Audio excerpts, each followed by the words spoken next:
welcome to Side Character Quest. I'm Jeff, and with me as always, because I'm not here normally. Maybe I'm the disembodied voice of the narrator. I'm there's this spirit that takes over the guest every week. Well, I don't know about that, but personally, I think that the story is the true third party in this situation. That sentence didn't really make a lot of sense, but you follow. I'm mostly laying down some flavor with my voice. It doesn't have to be logical. It just has to be silky sweet. How are you doing there, sir? I'm good. I didn't think I'd run into you today. Silky sweet. How you doing? I'm doing quite good. I have here a bottle of 100 proof liquor. I think that's a lot. I don't quite remember how liquor works on account of how much of it I've drank today. My brain is turned to mush, as has my liver. It's disgusting. Truly a miracle of medicine that I am still alive and talking to you right now. Ty, what's up? Hey, how you doing? You having a good day? Yeah, I just met this really cool disembodied voice, Silky Sweet. Yeah, it's weird. As I walked over here and sat down in this chair in front of this here microphone, there seemed to be a vapor in the vague shape of a old man that just you know how when somebody has been drinking a lot, you smell alcohol in your breath. Mm-hmm. It seemed like he was just that. So yeah. It's been a little bit since we last played. I know for the listeners, or I'm hoping for the listeners, it's only been about 2 weeks. But for us, it's been probably 3 or 4. I'm not sure. It feels like it's been forever. Yeah, I mean, we talk here and there, but we just met for real that first time there. Mm-hmm. And for real, I guess, over a FaceTime me situation. Yeah, as real as it gets. But so I'm loving this opportunity to get into the backstory of Mr. Ty. This is fun. And share my life, my personal story as well. Oh yeah. We do a nice little chat at the beginning, warm up, get ourselves nice and comfy in front of these here microphones. Yeah, as a workaholic, most of my complaints were about podcasting. If we were to get real, the show would get sad quick. I'll work it into my role play. Okay, sounds good. Oh man. So, do you have any? Do you feel anything that you think we need to remind the listeners of before we get going about who Aymar is? Former soldier, became a paladin. Serafina is his new friend. Yeah, new friend. Is it a Serafina, a kid? I can't remember. or a small business owner. Considering how things went our last episode, she is not a kid. She is an adult woman around your age. Oh, okay. Maybe a little bit older. But yeah, you. I don't know how much of this was intended. You were definitely putting on the charm with her a good bit. So I hope she isn't a kid. So yeah, listeners, it has been a little bit since we last played. I was just thinking, I think a couple. You did meet a kid. That's what I was going to ask. We can get into that. Do you remember the kid's name? I needed some urchins to do the busy work of the church. Okay. Yeah. So you met Kildergen, I think is how I pronounce their name. Let me just. Kildergen. Kildergen. She's like 8.5 years old. She's a really nice little kid. She is one of the kids of Lulu from the Salton Sea Bee Company.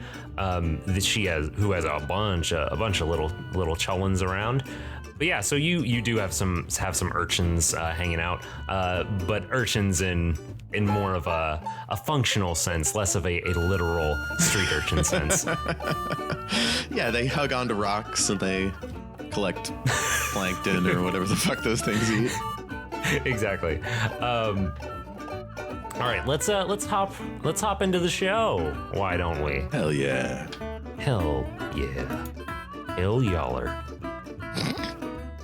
Now it's all coming back. Yeah, you're starting to feel it. Hell yaller. Hell yaller.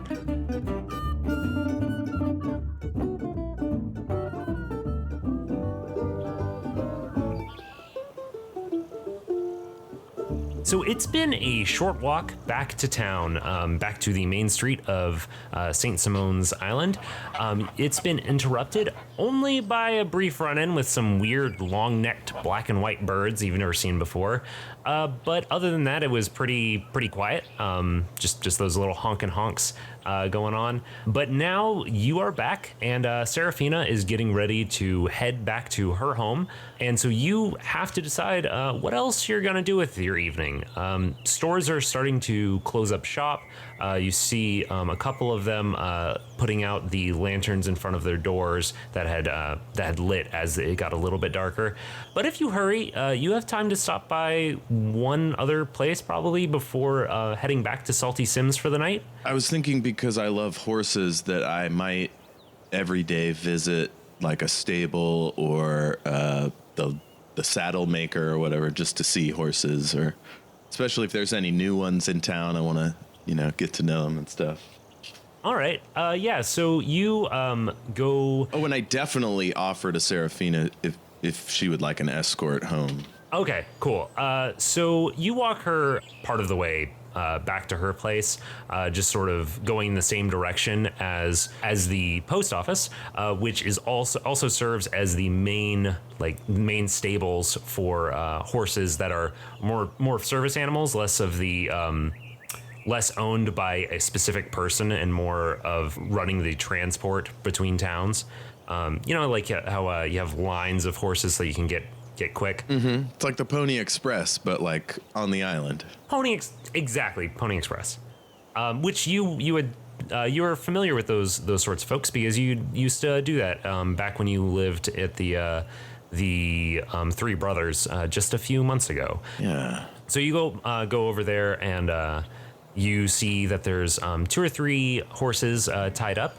They are just sort of hanging out, eating some hay that's put up in front of them. Dina Jean is sitting out there with her seagull on her shoulder, and they are just sort of hanging out with those horses, having a nice little evening. Dina Jean, it's good to see you. Hey, how you doing? I'm good. I'm walking Serafina back to her place, and I was hoping to say hi to some of our equine friends here. She looks at you, breathes in real deep. Can you talk to horses? You some kind of horse talker? Aymar laughs, and I get a big broad smile, and I say, if only I could. That would be great. And then I'll just rub one of them and coo at it.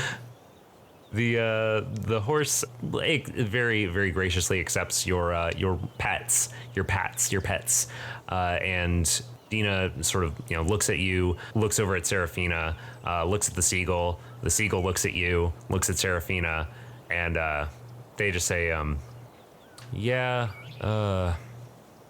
well, have a good night, I guess. And she just sort of leans over. Dina Jean. She sits back up. Yeah? Dina Jean, before you go, I just wanted to leave you with a bit of wisdom from the book of Sacred Pearls of Lumen's Light. This is on compassion. Aid others, protect the weak, and punish those who threaten them. Show mercy to your foes, but temper it with wisdom.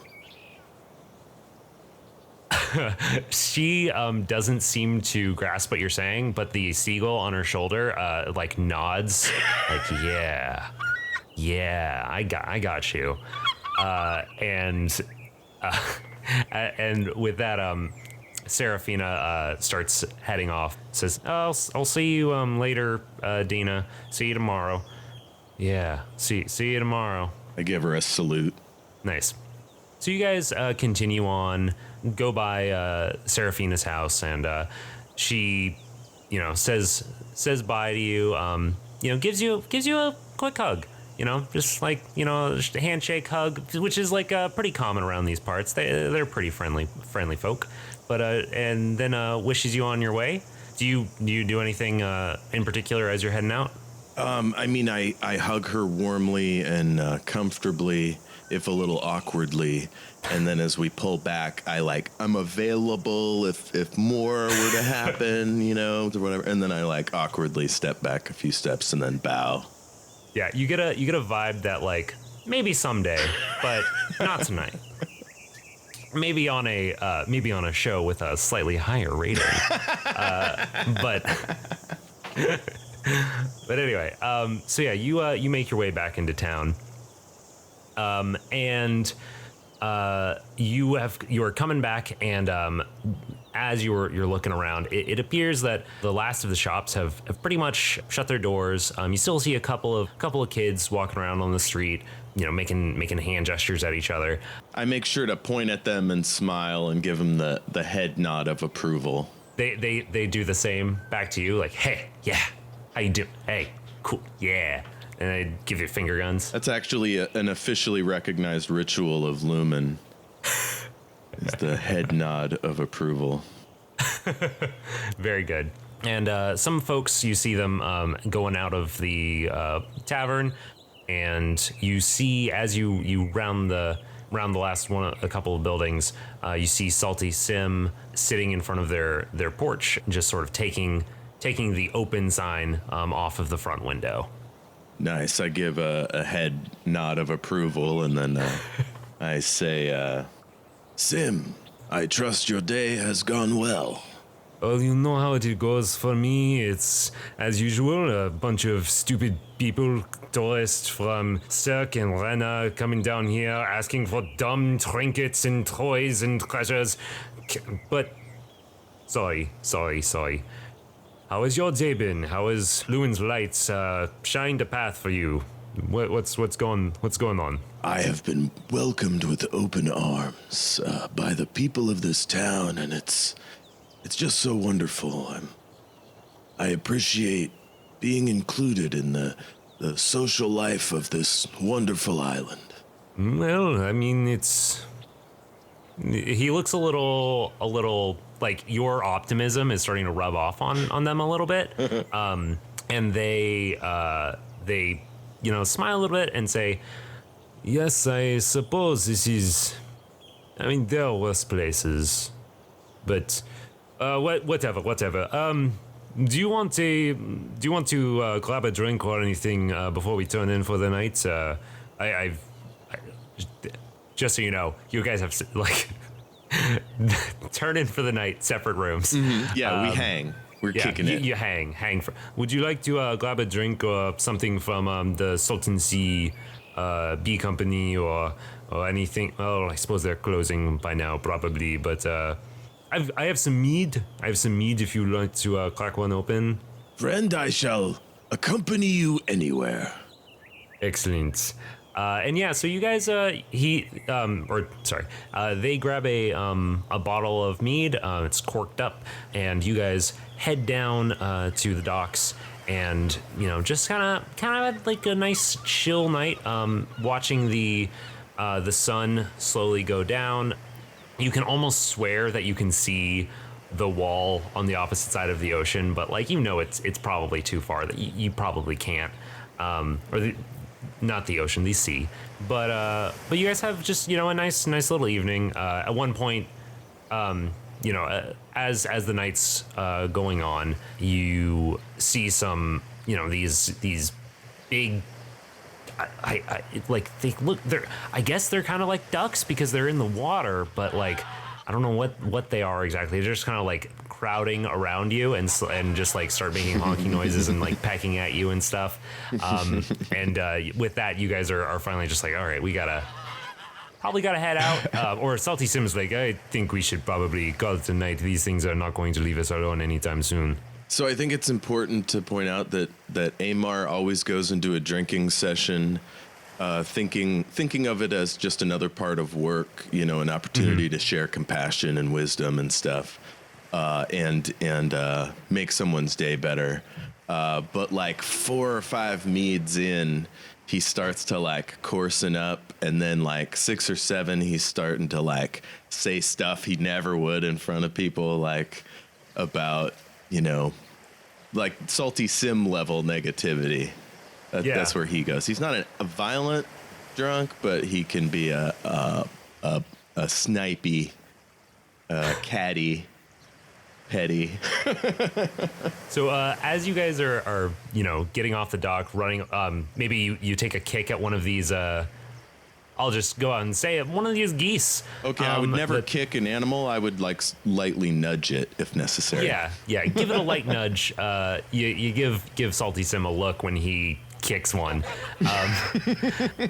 But then you guys, just sort of like walk around the city, meat in each hand, in either of your hands, and just sort of like chat about stuff. And so, how are you feeling about this? Do you really think that you can set up a church here?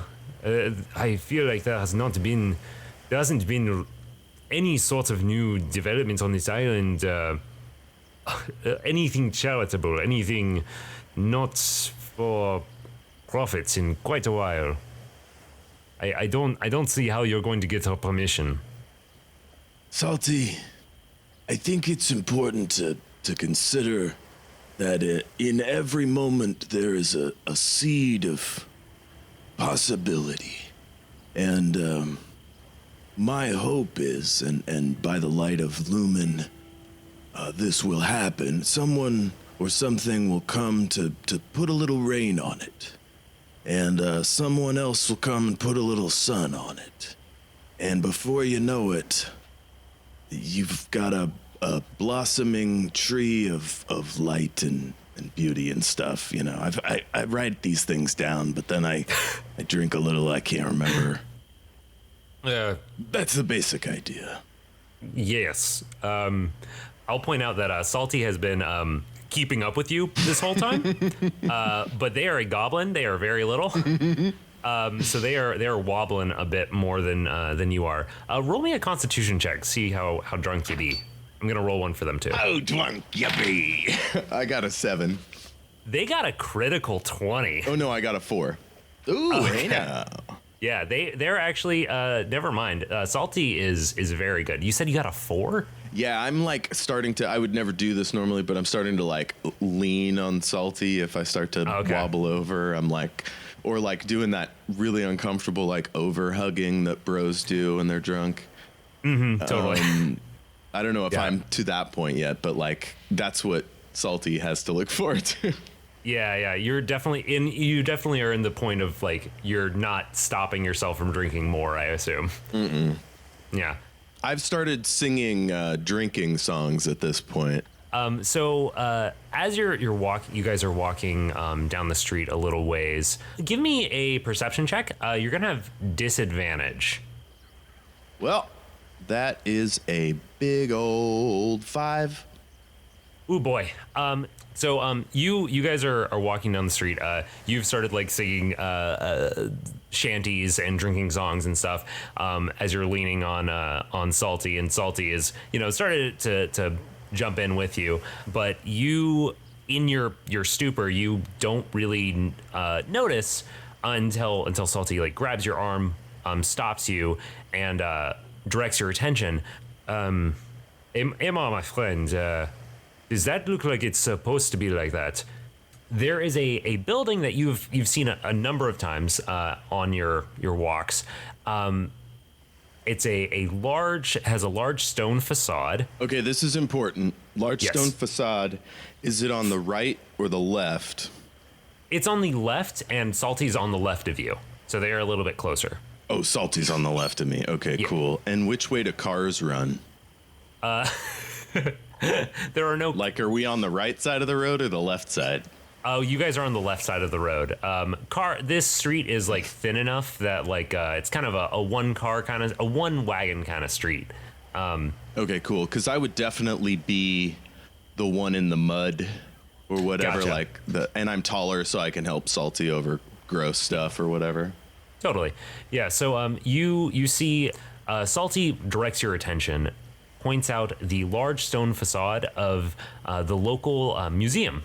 It looks like it might have been a church a long time ago, but since then, the stone walls and thick stained glass seem to have been replaced by large windows that let in more light. And through the front glass on the front of the building, you can see various displays just in the sort of storefront. What is the name of that? That little section, whatever, skip that. Gift shop? Atrium? Cupola? I don't know. I'm just gonna cut that part. There's flying large, buttresses. Yeah. There's large, there have been large glass windows put in the front to generally let in more light during the day, but right now curtains are drawn so you can't see past them. There are also large wooden oak doors, but one of them has been knocked open and just left ajar. This is very late at night. I immediately jump in front of Salty, throw the bottle or is it a bottle or like a pot? It's you've had a few different bottles, and you probably had okay, but it's glass, right? So yeah. I chuck that into my left hand, which is my dominant hand, and I just fucking fill the whole street in front of him or in front of them.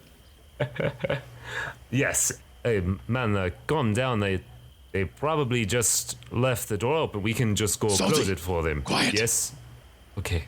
Yes. I smell combat. What do you see? What do you smell in there? I smell a lot of mead, and In the museum? no, I mean you flip the bottle over and are holding it by the handle. I smell mead all over the ground and on your lap right now. Shh. Yes. Be quieter. And I'm just listening intently, trying to scan into there. Can I make another perception check? Yes. Give me a stealth roll with disadvantage. I'm right out in the middle of the street. Do you mean like how quiet? There's no way I'm being as quiet as I think I am. Okay. Because I'm drunk. I'm not moderating my decibels at all. Cool. I was gonna give you the benefit of the doubt here. And part of the thing is when you're dealing with an uncertain enemy, but you think of yourself as an authority figure, you kind of want to make your presence known as soon as possible, rather than like them. Oh, I got scared and shot the sheriff or whatever. Yeah. Okay, I got you. I got a 13 perception check. 13 perception check. So you lean in to the door. You're not doing much to hide your presence. Is it dark in here? Should we light a torch? So you take a look in. You haven't lit a torch yet, so I'm going to tell you what you can see based off of just this. Letting in moonlight from there's moonlight coming in from the windows on the side of this building, and that is just right enough for you to make out what is on the inside. There are many display cases, just filling up this space. They have little placards on them. They have a lot of little trinkets just around. You notice a couple of statues on the inside of human forms of the figures of various gods, that sort of thing. You also notice 3 figures in the back of this place. They appear to be rummaging around. Okay. Really quick. Yes. Aymar loves this place, comes here every day. Can't get enough, just wants to know everything about the town and the island and the history. Okay. And so immediately, if anything looked out of place, he's like homing in on it. And as soon as he sees 3 people, he, do I know the name of the person that runs it? I would imagine, or at least who works there. Yeah. You know that this place is run by Signe, who is a human woman, older human woman, who spends most of her time researching Saint Simone and the sort of history that she has on this island. Nice. Is Sigme married or partnered up? No, she is not. As far as you know, she is not. Okay. She's plays the cards very close to the chest, so you don't really know a lot about her personal life. Okay, cool. But I am flirtatious and ask a lot of probing questions. Yeah. So She definitely avoids those. So yeah, I say, On behalf of Sigmay, who runs this establishment, I order you to cease whatever it is that you're doing. And with that, the the three figures in the back turn around very quickly. You notice that one of them has clutched in its hand a few like different objects, and you notice the other two. One of them has a small hooded lantern, and the other one has its hand on a club. And as they turn to look at you, the moonlight glints off of their faces, which just give this horrifying visage of high contrast white skull against the shadows, the black shadows filling up their eye sockets, their mandibles, all of that sort of space. I don't like the look of this. Yeah. Salty has not stepped into the building, by the way. Oh, thank goodness. Yeah. I turn around and I command Salty Sim, and my eyes get all like wide and bright and reflect the moon or whatever. And I point my right hand and I hold the bottle aloft and I say, "Warn!" He just kind of like steps back and and then I yes, turn back and look into the shop. So he can do whatever he wants. you hear him running off in some direction. You don't know what he's going off to do. I'm going to give myself a note real quick, just so that I make sure I remember what I've decided he's doing right now.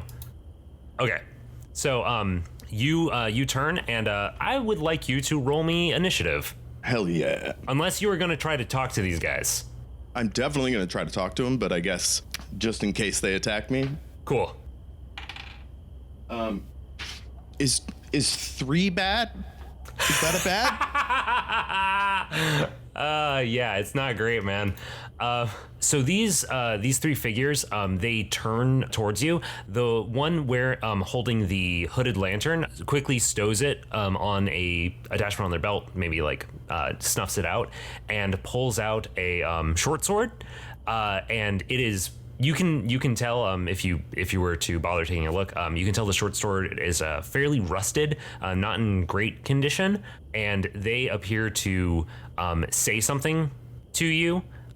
Their mouth, their jaw, like goes up and down, but you don't hear any sound. What? And at that, they. Do I hear other things? Is it just the voice that's not making sound? Yep, you can still hear the wind. You can still hear the bells of buoys out in the water and various things like that. You can still hear. You just can't hear them talking. And that one that with the hooded lantern runs forward at you across or through some of the exhibits and is going to try to attack you with their short sword. Ah, dang it. Does a 12 hit your AC? I don't think I'd be wearing my mail like on a night out. Well, no, actually, I think I wear it all the time. And so like a lot of my week is spent like cleaning my armor and my clothes and stuff because I only have the one set. Yeah, it's armor is pretty it's pretty common for Lumineers to wear their armor most of the time while they're acting as members of the clergy, and it seems that's like another reason I need urchins so I can select an apprentice at one point. A squire. Yeah, squire, very good. But yeah, did I believe I said 12 to hit? So I'm looking at armor class is 17. It seems like that did not hit.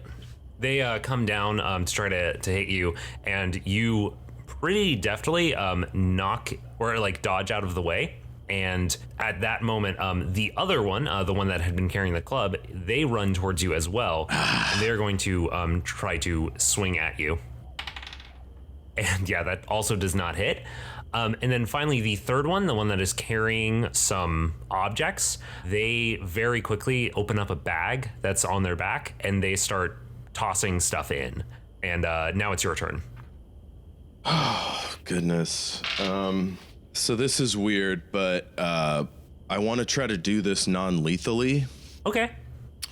So what I want to do is hit behind the knee of whoever's in front of me with the bottle, and then shove the person into the other person. Okay. So I don't, if that takes 2 rounds or whatever, that's what I'm trying to do. I'll let you do give me an attack roll for the first one.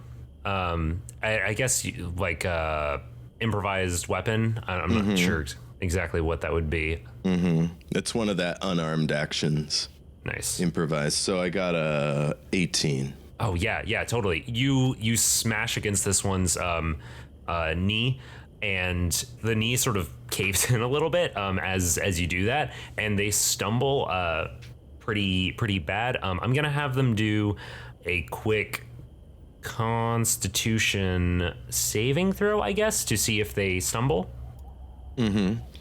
Or I could do a strength check to see if they go flying. Yeah, you can do that. Go for a strength check. Strength v strength. That's a 13. They crit 20'd. Ouch. Yeah, they He ain't going nowhere. as you sort of slam against the knee, the bottle shatters against their kneecap as they dig into the ground and are really solidly in there. I'm still gonna let you do damage to them though. You're just not gonna make them stumble. So how much damage you do? I mean, it says 2 here, but I don't know. You could say the bottle added 1, or Okay.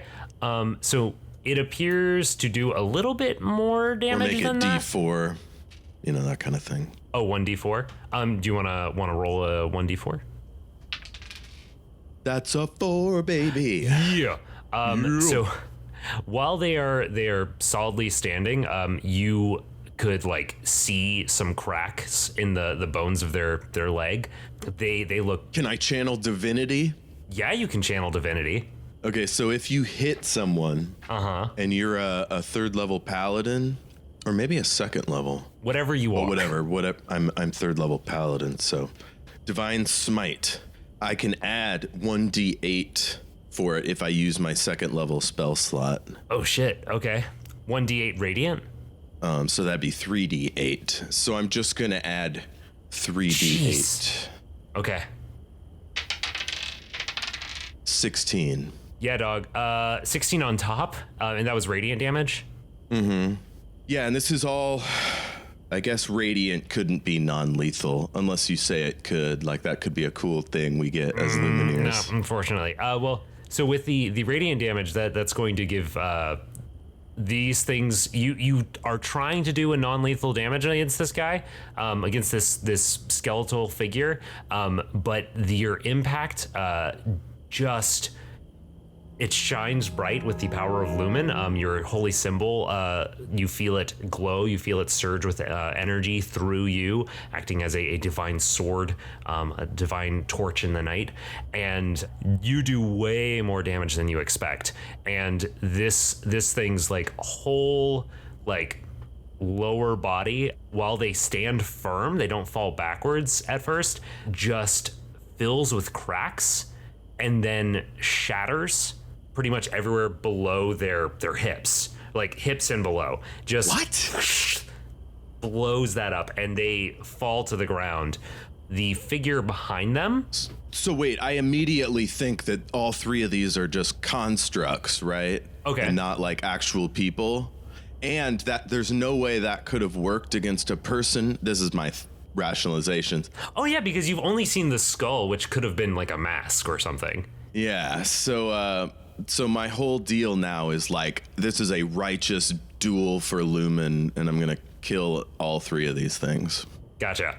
So the one in the front, the one that was still holding the sword, I believe, is the one that's still standing. They are going to try they seem like shocked. They kind of step back seeing this happen, but then they steel themselves and are going to take a swing at you. Okay, I will totally do an intimidation check as soon as possible. Okay, I'll wait for that to run back around. They got a 17 to hit. That'll do it. Yeah, dog. So that's gonna do Not a lot of That's going to be a 5 damage, 5 piercing damage. Not that great. Or slashing or whatever. Okay, that brings me down to 29. Oh, wow. Okay. Good to know. And now I'm screaming now. Like I'm like a mad berserker in the middle of a war, like using my voice to let everyone within a mile of here know that like evil is being destroyed. Gotcha. As this is happening, that figure that was, as you do that, the figure that just struck at you, they are going to turn and like run. They're running back to the person in the back that had been filling up their bag, and both of them turn and are starting to head out of the back of the building. Are you going to pursue them? The one that had the bag has a bit of a head start. I shout, surrender or die! They continue. My big bottle up pointed at him. They continue on out that way. Oh, dude, bottles flying through the air at the back of one of his heads. Roll me a ranged attack. That's a dexterity, so I believe. Oh, that's a dirty 20. Woo! Nice. Oh, I guess use an object is an unarmed strike thing, so I would have got +4 on that, so it's a 23. Jeez, man. Nice. So what's the damage on that? We said it was a D4 up close. Would it be flying through the air? Yeah, sure. 3 plus a strength bonus if you do it is +1. Okay, nice. So yeah, you smash this bottle. It like shatters against the back of this of the one that didn't have the bag, and that one, the head snaps a little bit as it gets hit, but then it continues trying to run out. It stumbled a little bit getting out. The other one has made it to the back door of the museum and is starting to open it up. Are you going to pursue them at this point? Did you say that one of them is down? The one that was closest to you that you first attacked, that you did like a bajillion damage to, that one, like all of their lower body shattered. Right, so they're out of the fight. They're out of the fight. Did they have a weapon that I could have taken? They had a club. Oh, fuck that. I just keep going. Yeah. I'll grab my bottle if it's still intact. You go up and grab. Roll me a quick perception check. Oh, and of course I'm running through a museum. There's probably way better stuff to fight with in here. That's what I was just gonna say. Like, there might be like a decorative sword. I don't know. Yeah, roll me a perception check real quick. It's 13. 13. As you're walking, as you're running past them or after them, sorry, you walk by a spear that has a garter, a like snake sort of wrapped around the spear, and where the mouth ends, a blade comes out. Is this a live moving snake or just No. a look? It's just a look. It's just an aesthetic. It's a friggin' cool ass image for the eventual video gamification and movie empiredom of this moment. Yeah, and it's on a. That's how Aymar thinks in those terms. It's on a display, but it is not like covered by anything, so you could very easily grab it if you wanted. Grabbing it. Nice. So you run after them, and as you exit the back of the building. Oh, if there's a price tag anywhere near it, I take note of it because I'm probably gonna have to pay that. No price tag. Just a little what's the word I want? Just a placard talking about its history and its meaning and whatever. Cool. So as you run out of the back of the building, just sort of burst open the two doors that these these skeletal figures had shut behind them. You look out into the darkness ahead of you and see one figure riding away on a horse considerably far away from you, and then the other figure, the one that had just gone through the doors, is like waving at the one that's running away on the horse and seems very upset. Being abandoned. Pretty much, probably. Whoa. Okay, I stalk up towards this one like I'm de-escalating, but I still have the bottle if I was able to recover it. As they see you start, or as you start to approach them, they hear you and they turn around and sort of step back and hold up their hands. Seems divine favor has abandoned you, my friend. They sort of turn to look at the person behind them, still riding away, and then they turn back to you, and you see their jaw moving, but you don't hear anything coming out. They drop their club and just sort of like keep their hands up, keeping space between you guys. Okay, I slowly inch forward, keeping the bottles kind of lower now, my biceps not all tensed, and I have my other hand out kind of doing that light wave like everything's cool, everything's fine, and I'm walking towards them, and I give a hand gesture to suggest that they kick their weapon towards me. They look down at the weapon, they look back at you, you see them sort of like do a quick jerk in the direction where they had looked before, and then they and kick the weapon towards you. Cool, I rush down, grab it, and then back up. Okay. At that, their hands sort of like lower a little bit, and you see their jaw moving again. Okay, I am suppressing the urge to demolish this individual. You said I got a spear, right? Yeah, you grabbed that spear. So you've got So I choke up onto almost to the haft where the spear is like welded on or whatever, with the blade. And I just rush forward super fast with my hand out, and I'm just shouting with my mouth without saying anything, surrender, and just coming right at it, ready to grab it, and maybe like they might think I'll stab it in the mouth, but I might, just grapple or whatever. What are you trying to accomplish in this moment? Intimidation. Okay, roll me an intimidation check. I want full surrender. That's very good. That's a very intimidating scene. Okay. I got a 19. Yeah, you see them as you run forward and you're getting ready to grab their shoulder. They just fall backwards to the ground and are just like head in their shoulder, in the crook of their shoulder, hands both like in front of their face, and are just like, you can see their mouth wildly moving up and down. Right away, my thumb goes under the back of, or the side of their shoulder, like if they have mail or anything into there, and then my fingers go around the back, and I loosen the tip of the spear so it gets like, slides through my hand and gets right in front of its face, and I push it down as low as it'll go. Oh, jeez.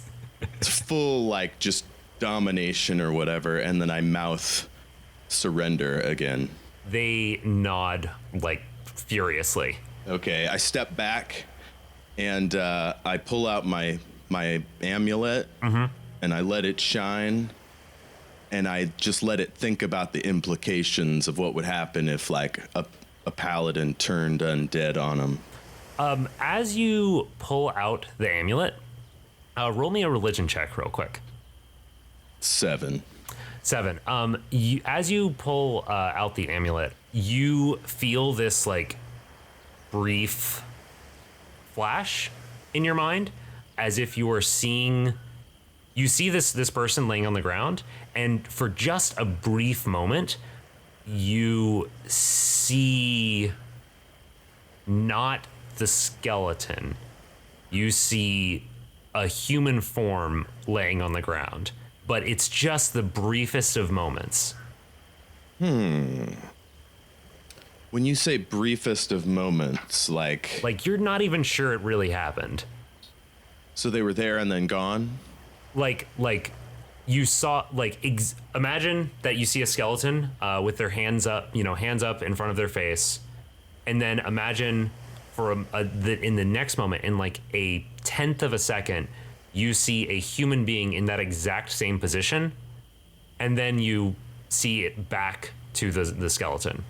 Okay, I step back like shaken and stunned, and I fall to one knee, and I release my amulet, and I like bow my head, and I drop the spear, and I just like share a moment of love with this creature.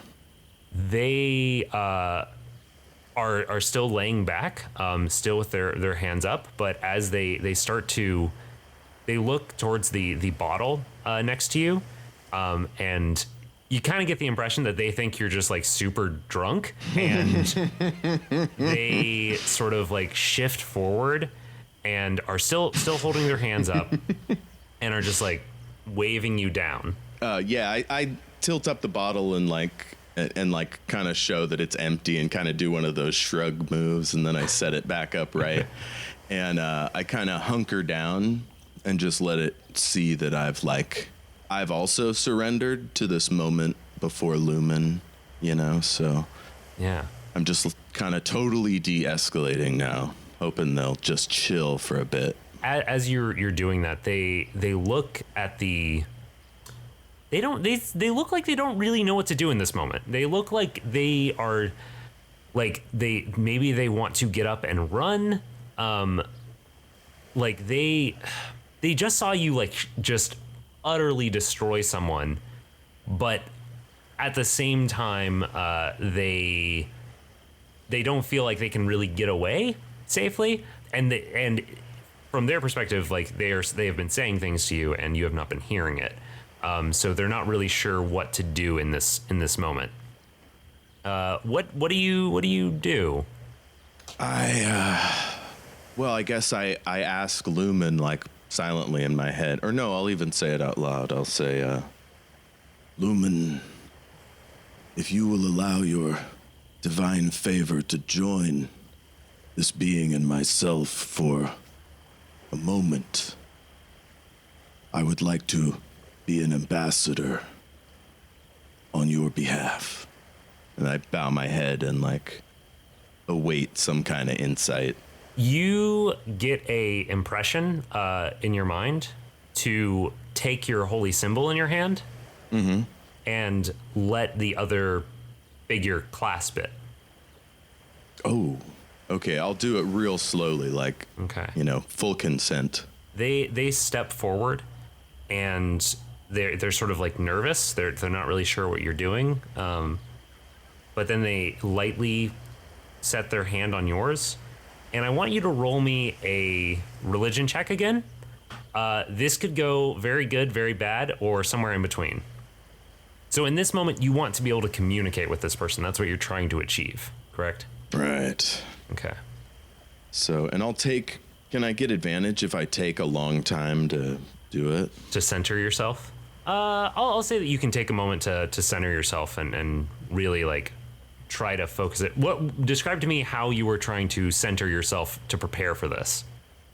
Well, I think what I've learned as from being a fighter and then a small town priest or whatever is it's all about breathing and being open to the spirit of the moment. And Lumen is a course to that wisdom that works for some, and I'm one of them. But I don't know what this being's belief system is, so let that also enter the mix, you know? Mm-hmm. And so I'm just having a few words, a little mini mantra, and I think it's like a spirit of wisdom, spirit of compassion. Bless us with understanding. Cool. I'm gonna for this to work. And I got a 20 if I had advantage. That's my second roll. A dirty 20. Okay, cool. I was just about to say that to get what you want to happen, your DC was going to be a 15. Cool. So you're having this brief moment. This skeleton is like looking incredibly nervous, incredibly like hesitant, but they reach out and they grab your hand, and as they do, you look. It looks like a light has shined on their glove that is that they're wearing on their hand that has grabbed you, and it looks like that glove is just like in daylight right now. And as that light spreads up their arm, you see just the clothes that they're wearing look newer, look fresher, and look more, just look like they're in the day. It doesn't look like it's... The more I see, the bigger and wider my dumb grin gets. And I'm just like, I'm starting to like get emotional in the eyeballs. Within a few moments, you see this light as it continues to cover their whole body. It spreads eventually over their head, over their face. And as it does, it covers up the white of their bone and reveals in Lumen's light the face of a young man laying on the ground. He looks terrified. He looks confused, and he doesn't seem to have noticed what has happened here.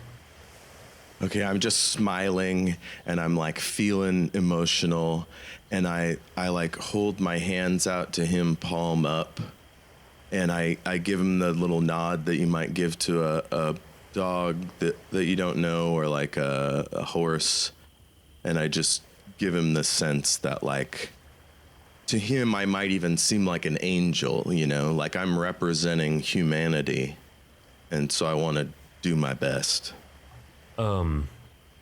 Hey, are you gonna blow up my legs too? His hand is still on your hand, by the way. I'm patting his hand and I'm like, you can understand me. Yes, could always could you not understand me? I'm like a stupid little boy. Like I'm like a young squire again. I'm like all smiley and I'm nodding and I'm. Are you drunk? Sir, have you ever spoken with one of us before? With one of who? The living. With that, he looks taken aback, and he says, What do you mean? To you, before we had this touch, this communion, and I pat his hand a few more times. I say, could you see me? And how did I appear to you? You looked, he starts breathing heavily. You look just like you do now, like some journeyman, like drunk guy, like, what are you saying? What are you saying? What did I look like to you? I start to weep now, and I say, were they right? I have, just wait, I have had some to drink. I am afraid that you and your people have been cursed. No, see, There is no way I would have been able to do that to your colleague unless they were undead or infernal. There is no way that your friend, your fellow thief, gambler, burglar, I don't know what your game is, that shouldn't have happened unless you weren't human. Is this why everybody's been... You can see him breathing very heavily and looking like he's panicking. You feel him like pulling. I try to hold him and like comfort him. You feel him pull away some, but then he's starting to... He starts to give in for a moment, but then he pulls away very, very hard. Are you going to let that happen? Okay, I let him go. Does he pull it out of my hand? He pulls out of your hand, and Before he does, I say, love. And as he pulls out of his hand, he says, I'm sorry. I heard them talking about this, but I didn't understand. And with that, he pulls away, and as he does, as his hand releases yours, the light almost instantly pulls away, and you see once again the skeletal form of a long dead person, and their shoulders are moving up and down as if they were breathing heavily, and they turn and they run. So I'm waving back and I say, you left your weapon, and I like hold it up for them. They look over their shoulder, but then they keep on going. Oh dang. Yeah. Didn't want to risk it. No. And I think that's where we're gonna stop for tonight. Man, this is cool. Would I have heard about Eli's character and his run-ins with these people? So you would have heard some rumors of it. Okay. Most people probably have not heard a whole lot about that, but they're aware that like there's rumors that stuff is going on. As a Lumineer, you are aware that there is some truth to it. You are aware that part of the reason that you are down here is because there's been some like dark magic. You probably don't know the details, but you know that there has been something going on. Aymar is feeling all the feelings. Just went from like joy and amazement at like this gift from Lumen and this connection and this real person and oh crap, I must have killed one. You know, like we gotta end this, whatever this is. And like curse just came to my head, but who knows? But that's what it felt like. There's something to that. Cool. That's what I'll say there. That you're not 100% off base. And I think with that we're gonna wrap things up. Listeners, I had considered this to possibly be a 2-part arc, but it looks like it's gonna be at least a part 3. So I hope you're down, Jeff. Hell yeah. All right. This is so cool. Cool. Do you have anything you want to plug on the way out? Oh, man. So, Shattered Worlds RPG is my actual play that it's using a system I created, and it's a lot of fun. It's sort of a space opera kind of fantasy situation.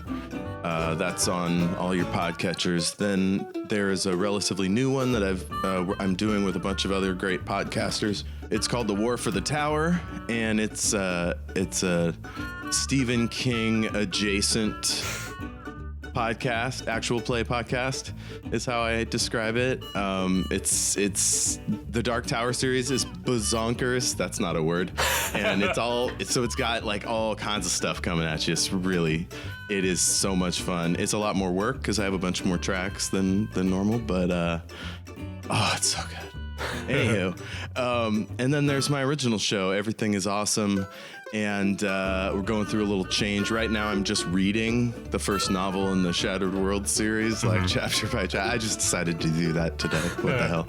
So if you're interested in that kind of weirdness, you got warforthetower.com and awesomepod.squarespace.com for all the other stuff. Thank you. Nice. Yeah, I'll link to all of those in the show notes. Cool. And while I'm plugging things, this is going to be a few months old by the time this comes out, but it deserves a shout out anyway. I'd like to thank Uri Venom Fernandez for doing some awesome art for me recently. Right now, we just have some character art for Sir Roderick, which Venom absolutely nailed on the very first try. Like, first draft was so good.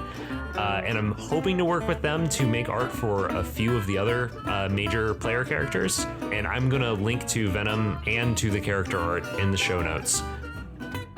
They're very good. Check them out. I can't wait to see this stuff. Well, unless you have anything else, I think it's about time to wrap up. I mean, this is the coolest thing that's ever happened to Aymar. This is great. I'm drawing a picture of the guy. Man, this is so cool. Thank you so much for having me on. I love this show. Appreciate it. Oh, yeah. Tell all your friends, folks. iTunes reviews, all that stuff. With that, how about we pitter patter on out of here? Peace. Peace, love, understanding. Here we go.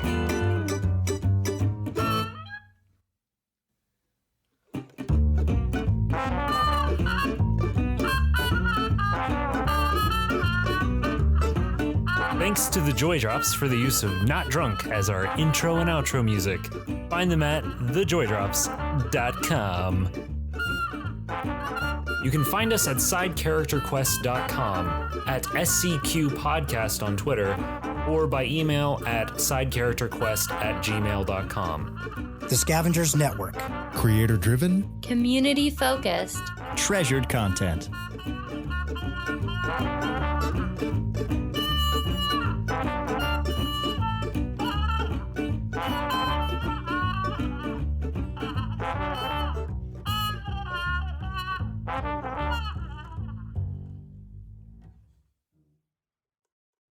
Okay, I just want to give a quick correction from something earlier in the episode, and then it's Thanksgiving, so I want to thank a couple people for some stuff.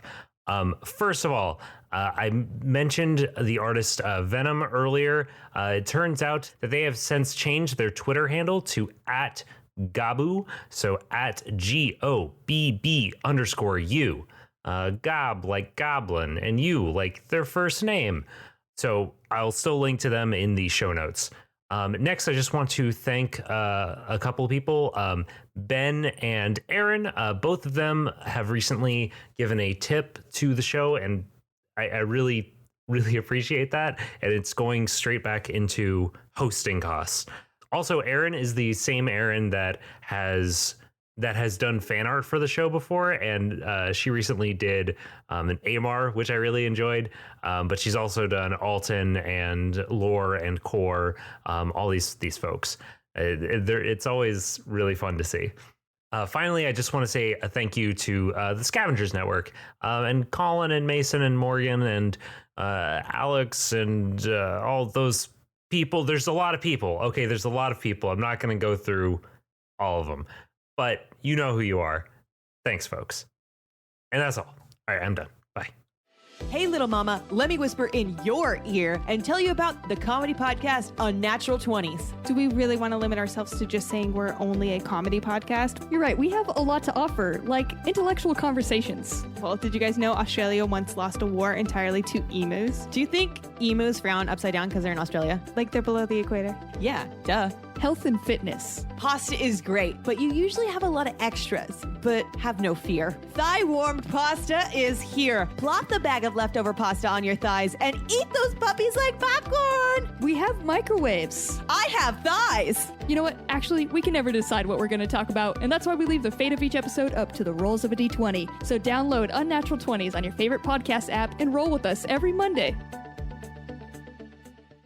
This is going to get cut and put in the bloopers. You're so good to your listeners not to let me go off on Crosstown. Yeah, I mean, I feel like I am hitting this very like strange and unknown territory in D&D where like I am. No, I guess this isn't super rare. But I was gonna say like it's weird that this is not a family friendly show, but it's also not a like anything goes show. It's a weird mix. American PG-13 is what I say. Yeah, it's yeah. That's a great analogy because you think of your PG-13 movies and like how much fun they are and how they're like just edgy enough to, you know, your Gremlins or your Goonies or whatever. Those are pretty fresh references, I know. Yeah, you just look out for when Pikachu says hell on this podcast. That's gonna be a moment. It's only gonna happen once. We're only allowed to say it once, but oh boy, it's gonna be worth it. Very much so. I didn't realize Pikachu was canon in this universe. Yeah. Pikachu's a main character. Pikachu. So fun fact: when I mentioned early on that the monster in Silas's arc was based off of some urban legend, some like monster from popular culture, that sort of thing. I was referring to Pikachu. Just like take whatever you were picturing, replace it with Pikachu. That's exactly what it was. So it's a wonky-tailed rabbit creature, bright yellow that shoots lightning. Yeah. We didn't. Oh, man, it's unfortunate that arc had to end so abruptly because we didn't get to the part where it shot lightning, which is very unfortunate. But oh man, it would have been someday. We'll get there someday. We'll have Amber back on at some point. Oh boy, want to.